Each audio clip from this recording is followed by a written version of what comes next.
Hello दोस्तों, top study circle में आपका स्वागत है। आज हम सीटेट में बाल विकास का कुछ महत्वपूर्ण वस्तुनिष्ठ प्रश्न के बारे में अध्ययन करेंगे, जिसमें बाल विकास का क्वेश्चन बराबर पूछे जाते हैं। जिसमें पहला क्वेश्चन है, निम्नलिखित में से किस सिद्धांत के अनुसार विकास के विभिन्न चरणों में शरीर के विभिन्न अंग अलग अलग स्तर पर विकसित होते हैं। तो इसका आंसर होगा डी, विकास की दिशा समीपस्थ और शीर्ष पुच्छक है।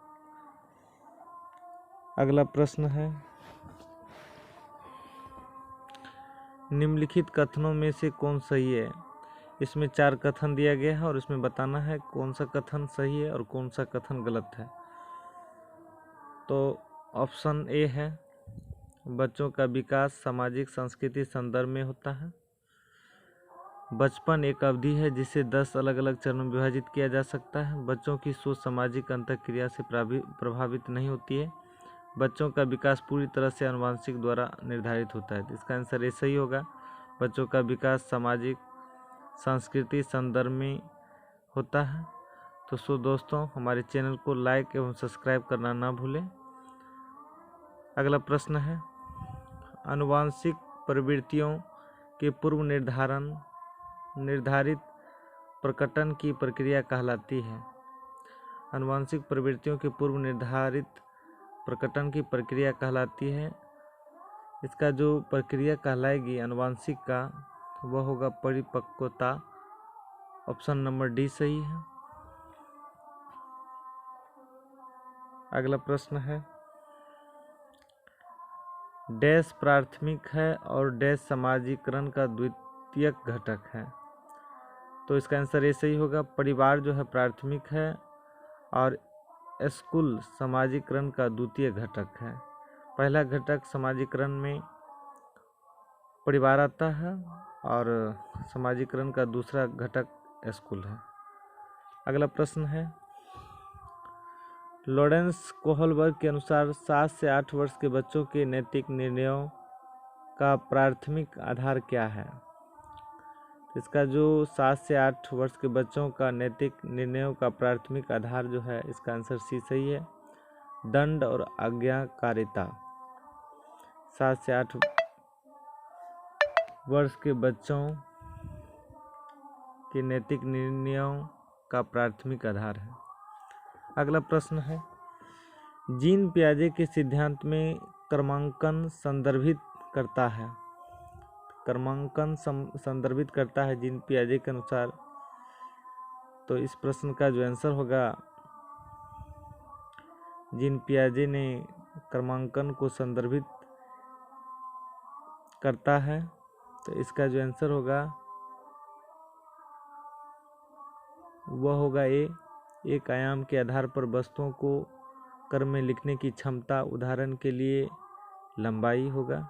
इसका आंसर ए सही है।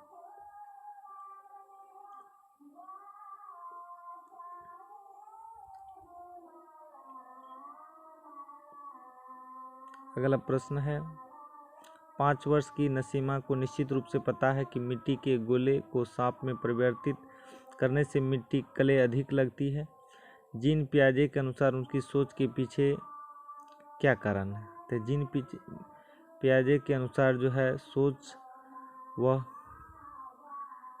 केंद्रित होता है। तो इसका आंसर बी सही होगा, अर्थात सोच के पीछे के कारण केंद्र होगा। अगला प्रश्न है, लेवाइगोत्स्की ने किस सिद्धांत के साथ संज्ञानात्मक विकास का नियम प्रस्तुत किया।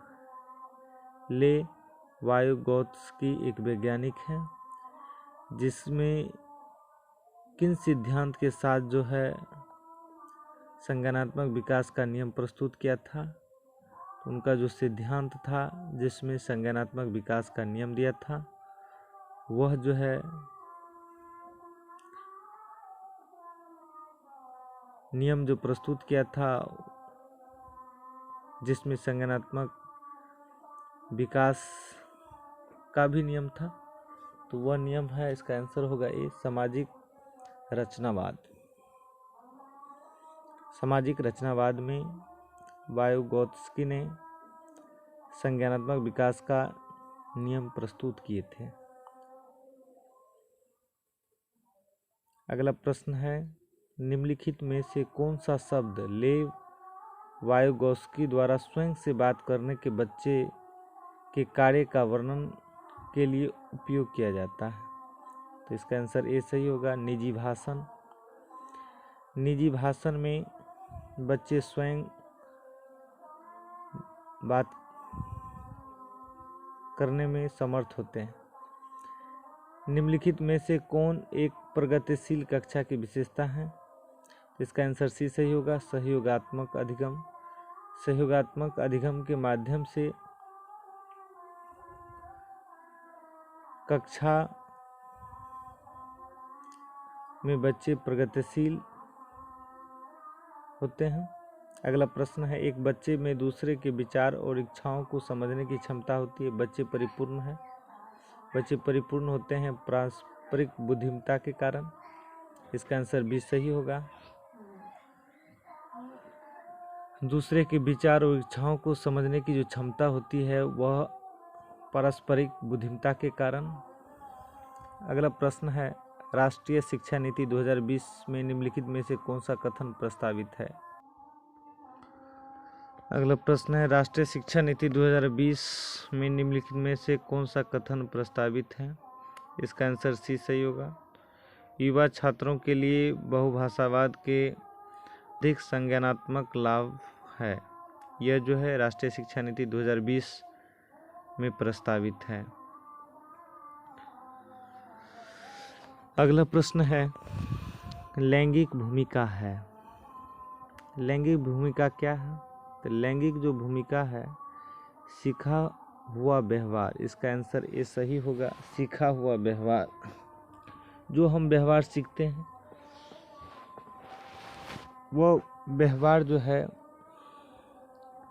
लैंगिक भूमिका में महत्वपूर्ण होते हैं। अगला प्रश्न है, सतत और व्यापक मूल्यांकन का प्राथमिक लक्ष्य है। सतत मतलब होता है लगातार, व्यापक मतलब होता है गहन व्यापक रूप पर मूल्यांकन करना। तो इसका आंसर जो होगा, सतत और व्यापक मूल्यांकन का जो प्राथमिक लक्ष्य है, इसका आंसर वह बी होगा। बच्चों की समझ का आकलन करने और छात्रों के लिए पाठ्यक्रम और शिक्षा शास्त्र को संशोधित करना। इसका बी आंसर सही है। मूल्यांकन में सबसे महत्वपूर्ण जो काम होता है बच्चों की समझ का आकलन करना और छात्रों को पाठ्यक्रम में जो संशोधित करना होता है वह व्यापक मूल्यांकन के अंतर्गत आता है। अगला प्रश्न है, अपनी कक्षा के लिए आकलन का तरीका निर्धारित करने से पहले शिक्षक को किन किन बातों का ध्यान रखना चाहिए? इसका आंसर ए होगा, जिसमें 3 बात को याद रखना है। जिसमें पहला बात है, मेरे स्थान पर परिणामों का उपयोग कौन करेगा। दूसरा बात है, अलग अलग छात्रों के सीखने की अवस्था का पता लगाने का सबसे अच्छा तरीका क्या है। तीसरा बात है, मेरी शिक्षा शास्त्र पर चिंतन करने में कौन सी विधि मेरी मदद करेगी। ये तीनों बात को ध्यान में रखना चाहिए। सो दोस्त, हमारे चैनल को लाइक एवं सब्सक्राइब करें, बेल आइकन दबाना ना भूलें। हम आपके लिए हमेशा इस तरह का वीडियो लाते रहेंगे जो सीटेट में अच्छे अंक लाने में सहयोग करेंगे। तो आइए हम अगला प्रश्न देखते हैं। समावेशी शिक्षा का तात्पर्य है कि मतलब समावेशी शिक्षा से क्या तात्पर्य है? समावेशी शिक्षा का अर्थ होता है सभी के लिए शिक्षा, सभी वर्ग, सभी धर्म, सभी जाति के लिए शिक्षा होता है समावेशी शिक्षा। इसका आंसर डी सही है। सभी बच्चों को उनकी क्षमताओं पर ध्यान दिए बिना गुणवत्तापूर्ण शिक्षा प्रदान की जानी चाहिए, तो इसका आंसर डी सही है। अगला प्रश्न है अभिकथन ए है, अध्यापन के समय शिक्षकों को शिक्षण के संदर्भ को निरूपित करने के लिए विभिन्न तरीकों का प्रयोग करना चाहिए। यह अभिकथन है। कारण है, शिक्षकों को शिक्षार्थी की विविध आवश्यकताओं को अनुरूप अपनी शिक्षा शास्त्र को अनुकूलित करने की आवश्यकता है। इसका जो आंसर होगा वह ए होगा, जिसमें अभिकथन और कारण दोनों सत्य है और कारण अभिकथन की सही व्याख्या है। जो कारण दिया गया है वो अभिकथन की सही व्याख्या है, इसलिए इसका आंसर ए सही है। अगला प्रश्न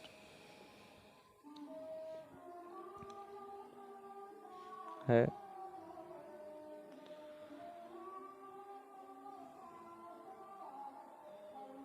जो इस तरह के बाल विकास का अध्ययन लगातार करेंगे वह सीटेट में अच्छा स्कोर कर पाएंगे।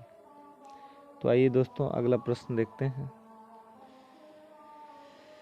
एक बच्चे को लिखने में नियमित कठिनाई का सामना करना पड़ता है और उसे अक्षरों के निर्माण और शब्दों के अंतर में भी एक चुनौती का अनुभव होता है। ये विशेषताएं निम्नलिखित में से किस अधिगम और क्षमता की ओर संकेत करती है? यह जो अधिगम और क्षमता है वह डिस्ग्राफिया है। इसका आंसर भी सही होगा। डिस्ग्राफिया में बच्चे को लिखने में हमेशा कठिनाई का सामना करना पड़ता है और अक्षरों के निर्माण और शब्दों के अंतर में भी एक चुनौती का सामना करना पड़ता है। अगला प्रश्न है, छात्रों के बीच व्यक्तिगत मतभेद को पूर्ण करने के लिए एक शिक्षक को चाहिए। आखिर शिक्षक को क्या करना चाहिए छात्रों के बीच व्यक्तिगत मतभेद को पूर्ण करने के लिए? तो मतभेद को पूर्ण करने के लिए शिक्षक को जो चाहिए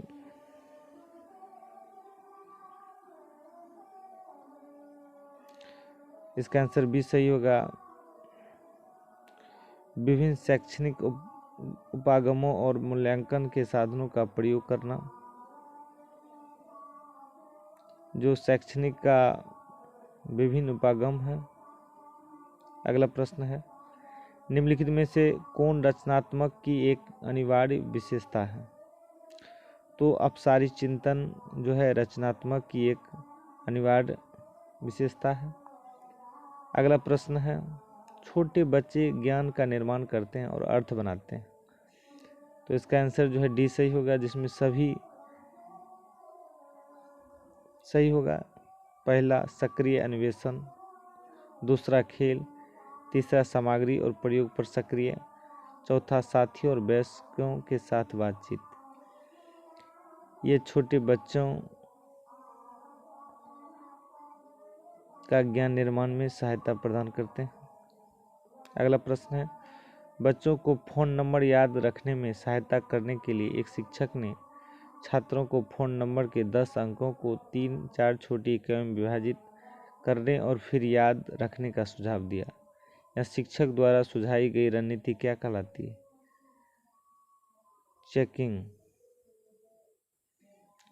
ये जो रणनीति है वह चेकिंग कहलाती है, जिसमें 10 अंकों को 3 या 4 छोटी अंकों में तोड़कर याद किया जाता है। अगला प्रश्न है, निम्नलिखित में से किस प्रकार के अधिगम पर विद्यालय में सर्वाधिक बल दिया जाना चाहिए? विद्यालय में जो सर्वाधिक बल दिया जाना चाहिए वह अधिगम है ए सही होगा, परिवेश के साथ बातचीत के माध्यम से विभिन्न कौशलों और ज्ञान प्राप्त करना। मतलब उसका परिवेश जैसा रहेगा वैसा बातचीत के माध्यम से और अलग अलग कौशल से उसको ज्ञान प्राप्त करना होगा। ऐसा करने से अधिगम बेहतर होगा।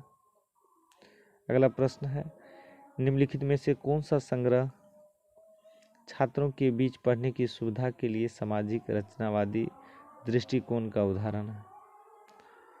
इसका आंसर जो होगा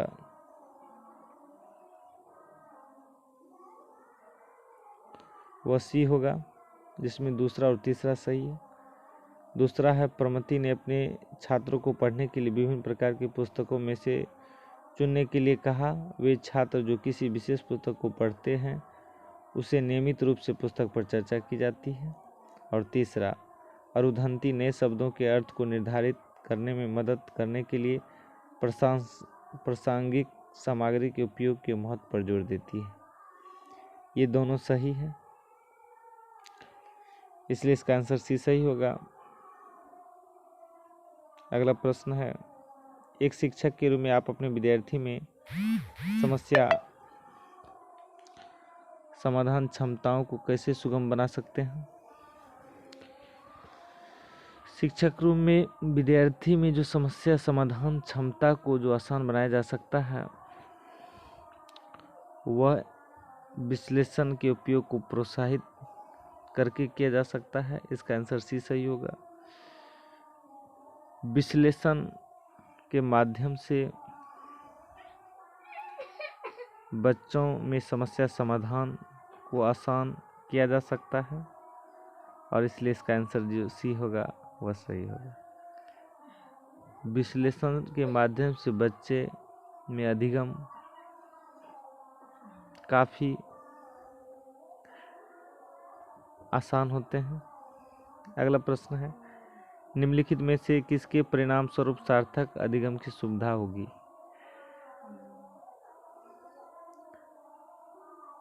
इसका आंसर भी सही होगा। किसी समस्या पर काम करने के कई तरीकों को प्रोत्साहित करना होगा। कोई भी समस्या हो लेकिन काम करने की कई तरीकों को आप प्रोत्साहित करके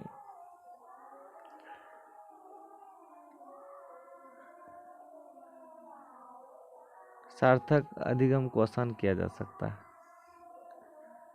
अगला प्रश्न है, छात्रों को डैश की भावना का अनुभव होने की संभावना है जब वे किसी कार्य में अपनी सफलता की व्याख्या करने के लिए आंतरिक कारकों को जिम्मेदार ठहराते हैं। छात्रों को जो कैसा भावना जो अनुभव होने की संभावना है जब वे किसी कार्य में अपनी सफलता की व्याख्या करने के लिए आंतरिक कारकों को जिम्मेदार ठहराती है, यह होगा गर्व। इसका आंसर सी सही होगा। अगला प्रश्न है, शिक्षा के प्राथमिक स्तर पर बहुसंवेदी दृष्टिकोण के प्रयोग को प्रोत्साहित किया जाना चाहिए, क्योंकि शिक्षा का जो सबसे पहला स्तर है और उस स्तर में अधिक संवेदी, बहुसंवेदी का अर्थ होता है अधिक संवेदी दृष्टिकोण का प्रयोग करना चाहिए, जिससे